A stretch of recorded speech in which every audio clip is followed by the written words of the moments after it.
Welcome to the Wealth is in the Details podcast. In this podcast, financial planner Peter Raskin helps families and business owners understand and prepare for their wealth journey. Along the way, thoughtful and detailed planning can provide clarity and confidence as clients confront a multitude of financial decisions. Listen in as Peter shares stories and insight into people's wealth journeys. Now, let's get into today's podcast. Hello and welcome to Wealth is in the Details with Peter Raskin from Raskin Planning Group. Peter, how are you? I'm doing great, Eric. How about yourself? Oh, I am fantastic. It is a wonderful day, and I'm really looking forward to the guest that you brought in. But before we get to him, you and I are both small business owners, right? And so are many of your listeners.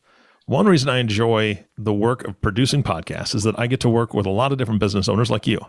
And I'm sure that you feel the same way about the work that you do. Yeah, no doubt. I've been doing this and working with business owners since I started in the business in 1984 when I was 25 years old.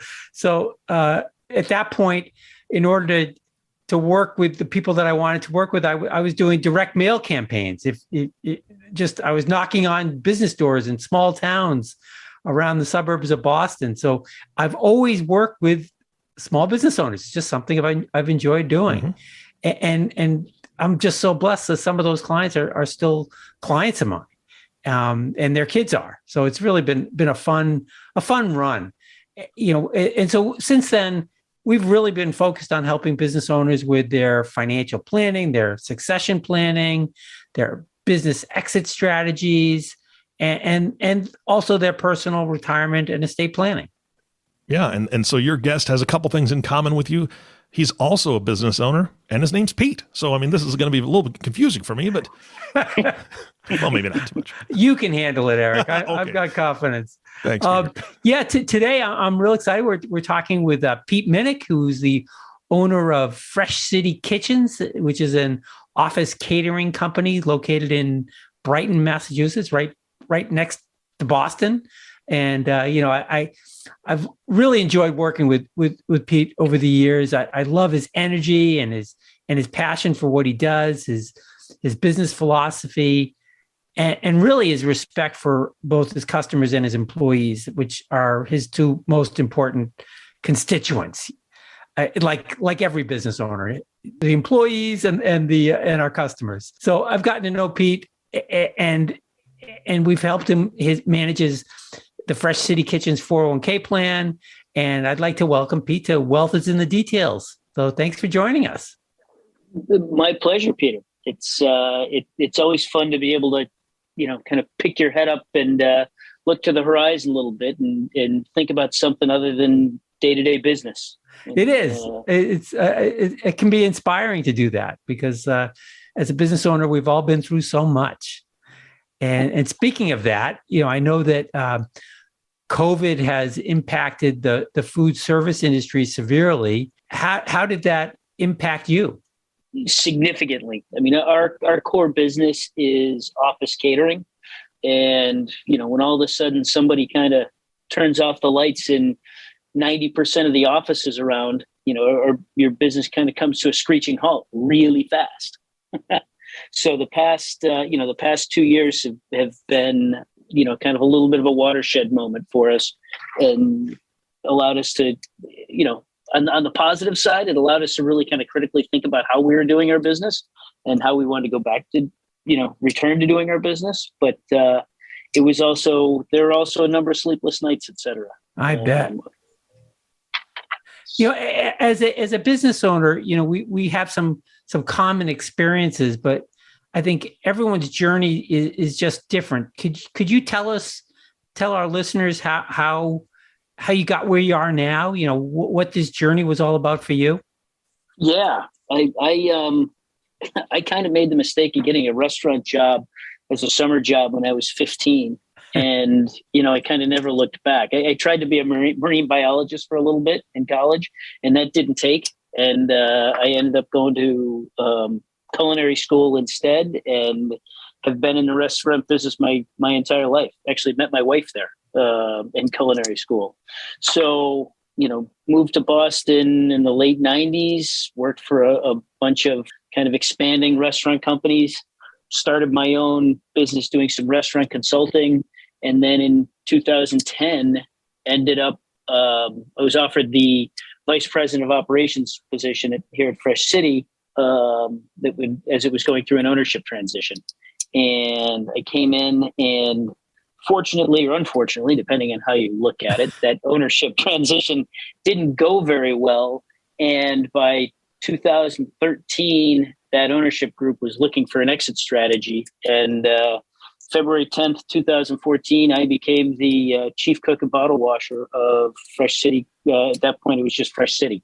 We're now Fresh City Kitchen. So, it was, I took the company over in a no cash assumption of liabilities transaction, and the liabilities were pretty significant. I essentially bought them out of a hole, and really have spent the greater part of the last 10 years filling that hole back in, restructuring the company, and thought that the light at the end of the tunnel was the light was a light at the end of the tunnel, and lo and behold, it was a train coming at us called COVID a couple of years ago. So now I think hopefully we've kind of worked our way around that train, and we're back rolling again.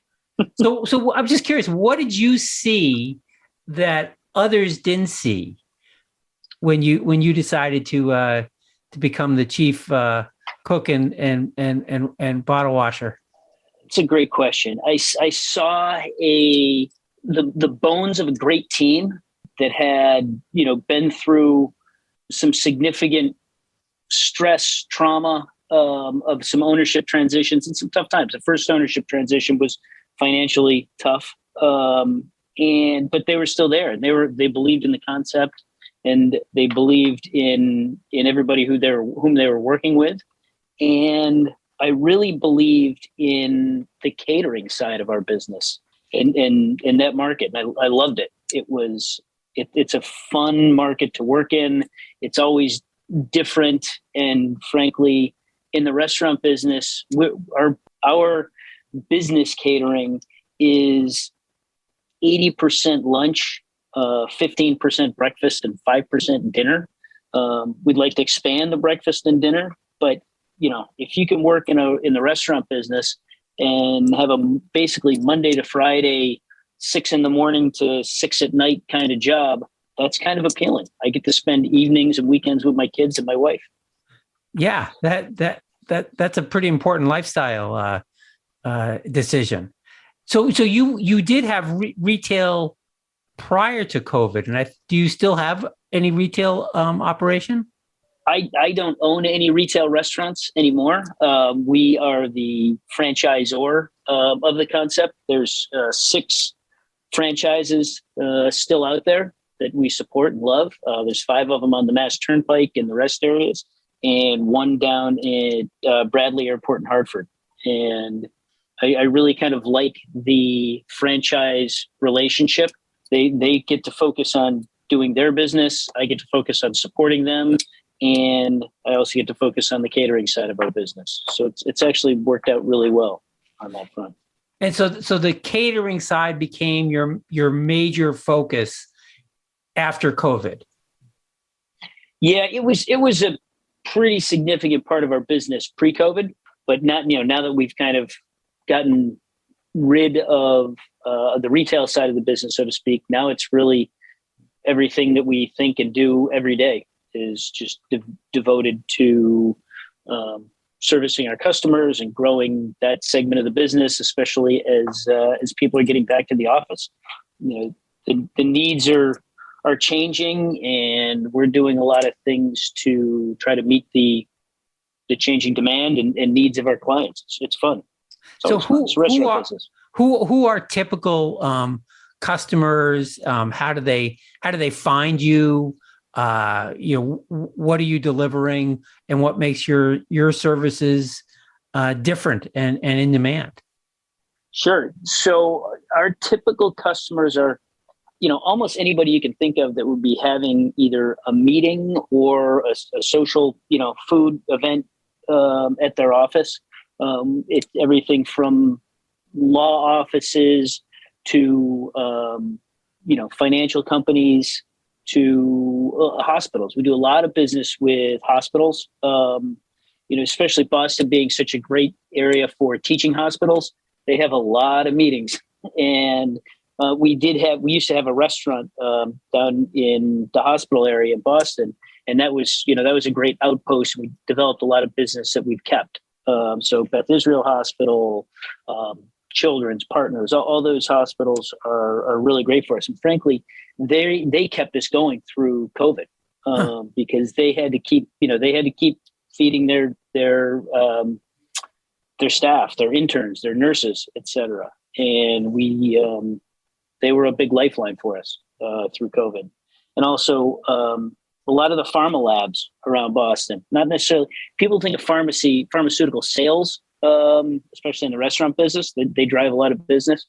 Boston has, a lot of pharmaceutical labs and places doing research, and they had to keep those labs running for the last 2 years. And they didn't want their people going out to, even if they could find a restaurant that was open, they didn't want them going out to, expose themselves. So we took a lot of food into pharma labs in Cambridge and the surrounding area. So that was a big bump for us. I think you also said to me once that, and recently, that one of the reasons why demand is up for your kind of catering, around offices and businesses, is that the companies are trying to incentivize the people to come into the office and work as teams and be together in person. And food is a good, breaking bread is a big part of that. Absolutely. We've seen, that kind of social dining aspect of our business within offices really kind of pick up in the last, 9-10 months since people started to return back to the office a little bit last September. Companies are definitely using food as a way to make them a little bit more happy in the office and to have some camaraderie, to break bread together a couple times a week, once or twice a week. And that's been fun because we're doing more, I guess, like what I kind of call social food. So more burrito buffets or Mexican, we'll put out a whole spread of different Mexican food, kind of build it yourself and stir fry and stuff like that. And, it's nice to see people come in and get together, talk to each other, as opposed to, just setting up around a conference room where they're grabbing a quick 20-minute lunch between seminars or what have you. Yeah. I think Zoom and all the virtual technology that's available to us tonight is fantastic. It's great. I don't think I think it'll always be there for businesses and individuals wanting to communicate, but there's nothing like being together and sharing together. And whether that's sharing meals, I think that's one of the most satisfying ways to be with friends and cohorts. It is. And I think one of the reasons that I'm, kind of continue to be bearish about, or bullish, I guess, about our business going forward is, I don't think people are going to be back in the office 100% of what they were in, previously. My, best guess is on average, it's probably something like 80%, but they're going to be coming into the office for meaningful interactions. And, a lot of great stuff happens around food. And and that's a great reason to bring people together. So, no, I don't think companies are going to make people drive an hour and a half each way to commute just to come sit at a screen. But if they can come in and have a meaningful interaction, have some meetings, have a little bit more social, then I think that's how it's going to go. Yeah, I think so. Just like a family that eats together has a higher probability of staying together. So I think it's the same with a business. I think so. Yeah. Hey, Pete, how did the government relief programs affect your operations? I know there was lots and lots of money given out. And would your world look different now without that assistance?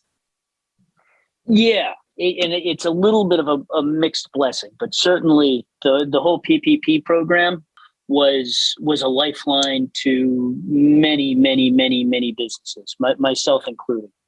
We took both rounds of PPP. We were, kind of beyond upside down financially. That allowed me to keep 12 to 15 people employed through the last 2 years, through the pandemic, and allowed the company to survive. That if that program didn't exist, it would have been lights out. Wouldn't it? We would have lasted a month. Yeah. So that was huge. The flip side of that, to be honest, was the RRF, the Restaurant Relief Fund, that was rolled out just about a year ago and was promoted to help restaurants that have been significantly impacted bridge the gap of a year and a half of no sales. And at the end of the day, there was a $77 billion demonstrated need, people that applied and were approved, and they only initially funded it with $25 billion. That is not an insignificant amount of money. I fully realize that, but they funded it with $25 billion, and the money ran out rapidly, and they didn't refill the well. And it went to a vote 2 weeks ago, and it was voted down, and it frankly created a very significant competitive imbalance in the restaurant business. Now you've got 20 to 25% of the restaurants that applied and got it, and it was not an insignificant amount of money. Now, they've been able to fill in their financial hole for the last year and a half, and the likes of Fresh City, who did not get it based on, I don't know, a lottery, I guess. We're still kind of digging our way out of it, and it is what it is, and we accept that. But it does make you scratch your head a little bit. Yeah, it really does. I think this kind of government assistance is so vital just to keep people employed. I mean, your people are necessary, not just Absolutely. for you, but for for the economy. It's vital. They've got people that are depending on them, just as I'm depending on them, just as our families depend on us. So yeah, I'm just kind of it's still a little fresh. That I got to say, that wound is a little bit raw. That did not get passed, because that would have changed a lot of things. But Yeah. It didn't, and we're marching forward. It is what it is, and I can say that we've got a profitable business again, and we're happy about that, and we're happy to take care of our clients. Well, that's the good news. Well, so speaking of employees, tell me about your relationship with your employees, and has it changed since COVID? And has your management philosophy changed? And along the same lines, what are your biggest staffing challenges right now? I guess last question first. Our biggest staffing challenge is finding people as our business is coming back and restaffing. We've hired back kind of all of our prior staff that we wanted to bring back and that was looking for work. And then we've worked to bring in some more staff. And I can tell you, I have a scoreboard right here on my computer screen of interviews. And in the last 4 days, we're batting below 300 in terms of people that actually show up for a pre-screening interview via Zoom. And these are people that have applied to us. It's not like we've gone out and sought, and looked through files to find them. We put a posting out there. They signed up for it, and they had an interview. I had one at 2:00 today, and I sat there staring at my Zoom screen, waiting for somebody else to show up, and they never showed up. So that's been a little bit of a struggle. I don't understand where everybody is. Getting back into the trenches of the restaurant business allowed me to put on chef whites again. which I hadn't had on in years and years and years. And it really allowed me to get into the kitchen and think about how we were going about doing our business with the team. And, the team and I sat there and we shedded, I think, what we call a lot of institutional momentum, and re-looked at how we were approaching everything from accepting orders to prepping for them and putting the food out the door into our delivery vehicles and to the client at the end of the day. And that part has been really fun because we got to really kind of sit down and think about it critically and come up with a better system at the end of the day that was better a little bit easier for us, provided better food for the client, and made the client happier. So that's what it's all about. So it really, you were forced to look at systems and processes and make them better, which is a good thing. And we should all do that on a systematic basis, don't you think? Absolutely. Having the ability to pick your head up and really think critically about your business is tough in a small business because, kind of when you're chief cook and bottle washer, that's what you're focused on. Yeah. So, we're trying to find the positives here, and I don't want to come off being sarcastic. There definitely have been some positives in really being able to look at our business critically. We moved our business from Jamaica Plain over to Brighton last summer. I moved into a great new facility with an incredible landlord who's he's in a similar business, and we can really support each other. So that part has been just awesome. It's been really fun to be around more like-minded people. So challenges can bring opportunities for us all. Absolutely. I think I'm the. Go ahead. What were you going to say? I was going to say, I think I'm the eternal entrepreneur and optimist. Well, I think they kind of go hand in hand. I think that's what makes you successful, and that leads right into my next question. I've been doing this kind of work for almost 35 years, so I've made lots of mistakes over the years, and with hindsight, I definitely do some things differently. What are some of your lessons? Not just with COVID, but just in general, what would you do differently now as you look back at your ownership career? Yeah. Oof.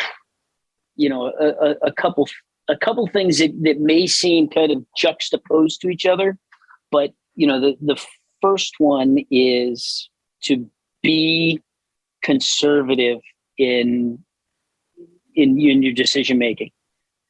Take your lowest estimate and cut it in half, and then probably cut it in half again, and double the amount of time that you think it's going to take you, because it's great to beat your estimate, and it's great to do it faster, but when you're counting on a certain sales level or a certain amount of time to do something in, and you're not hitting it, the stress is brutal, and the resources needed to get to what you think are brutal. But by the same token, as an entrepreneur, if you really believe in something, I've had a couple instances where I was talked out of doing by my team at the time, but talked out of doing what I thought was the right thing for the business. And I should have stuck to my guns. I should have done it. So, you kind of play both ends against the middle there, but, at the end of the day, if you feel super strongly about something, run with it. Just be super conservative in how quickly and you think you can do something, and know that it takes a team to get there. And I think having the team is one of the lessons I learned early on. At the beginning, I was trying to do everything myself, and it didn't take me too long to realize that if I was going to build something, I needed other people. And as I've grown and added staff, it's been the best thing I've done. It is truly a people business. Every business is, and to grow, you need others. You really do, and you need to feel comfortable empowering them, Yes. and letting them do their thing, and setting up the right system structure to check in with them appropriately. But you can't hamstring them by just breathing down their neck. I think that took me a long time it took me a long time to learn that lesson, to be comfortable with that, and letting others make mistakes and coaching them through it is a tough lesson to learn as well. My business coach, and I think I have a business coach, and I think it's invaluable. But he always says, don't tell, ask. Ask questions and help people learn themselves, as opposed to me just telling them what to do. Make it their own decision. And that's hard to learn. I'm still learning it. It is. I think it's one of those muscles that just needs to be exercised constantly. So as I mentioned, I have a coach. I've had mentors who have been incredibly helpful to my career and business, and I'm so thankful for my staff and for my clients and all that. But I'm just curious, who do you use? Who are your advisors? Who are your mentors? How do you get through the tough times? Who is it? It's I don't have a formal mentor relationship. I've thought about it and just kind of haven't quite got there. But kind of first and foremost, I think it's my wife. She's a rock, and she's been incredibly supportive. Scratched her head at me many, many, many times, but I'm fortunate to have her in my life. But when I first moved to Boston in the late 90s, I worked for a restaurant group, John Harvard's Brew House, that put together one of the most talented management teams I ever, kind of had the fortune of working with. And, 20 years later, there's still a core group of 5 of us or so that are, I guess I would kind of call them my informal management board. We get together. We're kind of scattered to the four corners of the country at this point, but we still get together occasionally, and we bounce ideas off each other by text, by phone call, and it's great to know that that I've got this group of people out there that I could call up if I'm scratching my head or have a question, and they'll listen in a non-judgmental fashion and give their best thought, best advice. It's so vital to have those people that you can reach out to, because owning a business is lonely at times. It really is. It really, really is. Nobody knows what you go through until they own their own. Yeah. And even then, your issues are specific to you and your business, and every business owner has their own challenges, and it's incredibly rewarding, as I said, but it does it can be stressful at times. Absolutely. Yeah. So Pete, this has been so fantastic. I'm so excited that we got an opportunity to hear from you, a business owner. I love your philosophy, or the way you think about your customers and your staff. How does a business reach out to Fresh City if they want an event catered?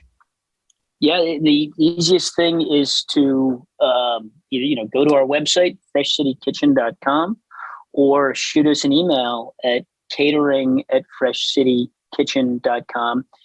And we will take care of you. You can order straight through the website if you like, or we can put you in touch with one of our catering liaisons, and they can help you design exactly what you want. We make it as absolutely easy as possible for our clients to place orders. Frankly, only about 12% of our orders come through our online our website. Once people kind of get into our system, it's not a typical retail relationship. It's kind of a handheld B2B relationship. But, we realize that people are in the business of doing their business, and the food is not their core business. And they just want to be able to place their order and know that it's going to show up and be on time and 100% correct. And that's our bread. That's our business. That's what we worry about every day. And frankly, we're pretty damn good at it. We've got a lot of experience, and I've got an incredible team. I couldn't do it without them. My Rebecca's my COO, and Adrian's my general manager that runs the operations here. They're a great team, and we've got great people working for us, and I'm super fortunate. Oh, that's great. Well, thanks, Pete. And breakfast, lunch, and dinner, call Fresh City Kitchens. You got it. You got it. Well, thanks again. Really appreciate it. And it was wonderful to hear about your journey. And to me, it's inspiring to talk to successful business owners just like myself. So it's a lot of fun. So thanks. Thank you. A lot of fun talking to you, Peter. Take care. Thanks. Gentlemen, this has been fantastic. Peter, here's the thing, is that with every great recipe, there's a lot of things that go into it. Obviously, Pete and his team have weathered so many storms and come out better for it. I know that part of planning is having that recipe and having all those things that go into great planning. There are business owners that need that help. So can you please give me your contact information so they can reach out to you and start that conversation, see what you can do? Yeah, I think probably the best way to reach out is via my website at raskinplanning.com. A great place to start. Send us an email, call me. Certainly able to provide a consult or just chat about what your hopes and goals are. Absolutely. Pete, thank you so much for being on the show. I wish you and your team the best. And of course, Peter, thank you so much for facilitating this and bringing Pete on the show. And our last thank you is always reserved for you. Thank you so much for tuning in and listening to the Wealth is in the Details podcast with Peter Raskin. If you have not subscribed to the podcast yet, please click the subscribe now button below. This way, when Peter comes out with a new podcast, it'll show up directly on your listening device. When we humbly ask that you share this podcast, also, please rate it and leave a comment. That would be great. That actually helps other people find the show. That would be very helpful. Again, thank you so much for listening today. For everyone at Raskin Planning Group, this is Eric Johnson reminding you to live your best day every day. And we'll see you next time.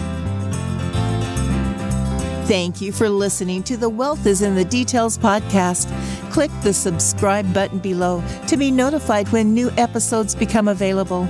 The information covered and posted represents the views and opinions of the guest and does not necessarily represent the views or opinions of Lincoln Financial Advisors Corp. The content has been made available for informational and educational purposes only. The content is not intended to be a substitute for professional investing advice. Always seek the advice of your financial advisor or other qualified financial service provider with any questions you may have regarding your investment planning. Peter Raskin is a registered representative of Lincoln Financial Advisors. Securities offered through Lincoln Financial Advisors Corp., a broker-dealer, member SIPC. Investment advisory services offered through SageMark Consulting, a division of Lincoln Financial Advisors, a registered investment advisor. Insurance offered through Lincoln affiliates and other fine companies. Raskin Planning Group is a marketing name for registered representatives of Lincoln Financial Advisors. Lincoln Financial Advisors Corporation and its representatives do not provide legal or tax advice. You may want to consult a legal or tax advisor regarding any legal or tax information as it relates to your personal circumstances.